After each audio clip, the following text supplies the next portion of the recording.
Hello and welcome to the Pamphlet. Global South, a term that recently has gained a lot of media and political traction, has been famous both in abroad and India. The term once again came into focus during the India Pacific Islands Cooperation Summit in Papua New Guinea. During the talks, Papua New Guinea PM James Marape stated that Indian PM Narendra Modi is the new leader of Global South. He also said that we will rally behind your leadership at global forums. Addressing the Pacific Island countries, Indian PM Narendra Modi in his statement asserted that now it is time for the Global South to rise. He said that Global South was impacted the most due to the recent global crisis, but India stood by Pacific Island countries. In his time in Papua New Guinea, PM Modi has already referenced Global South multiple times. But what exactly is this region known as the Global South and why it is so important in the present global order? The Global South is a term generally used to identify countries in the regions of Latin America, Africa, Asia and Oceania. For example, India, Sri Lanka or African nations are some countries which are included in Global South. Most of the humanity resides in this region known as Global South. In contrast to the Global South, there is also Global North, which mainly comprises of developed nations such as US, Canada or European nations. It is often said that countries in Global South are developing poor or with a low standard of living conditions. The term as used by governmental and developmental organizations was first introduced as a more open and value-free alternative to Third World, which sounded rather offensive to many. Countries in the Global South have alleged since years of facing mistreatment and non-prioritization in global forums, especially the Pacific Island states. In the present international order based on rules, the Global South no more represents poor or developing nations, but rather economies with quick GDP growth rate dwarfing those of the developed nations, with India leading at the fore.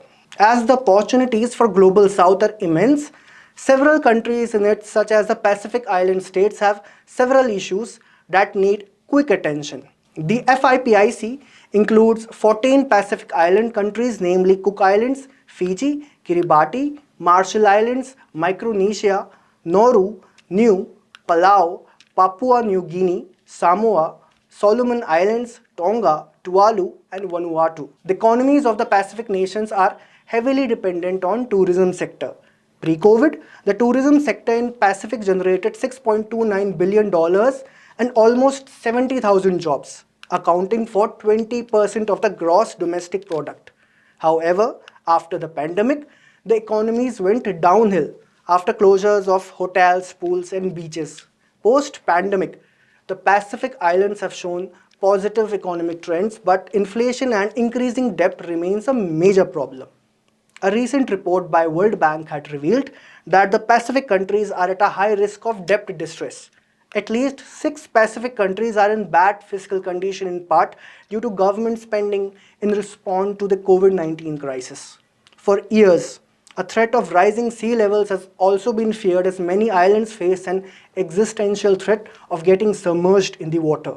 Such is their ordeal that Pacific nations who do not even contribute more than 1% to the world's total carbon emissions are at the front line of the climate crisis.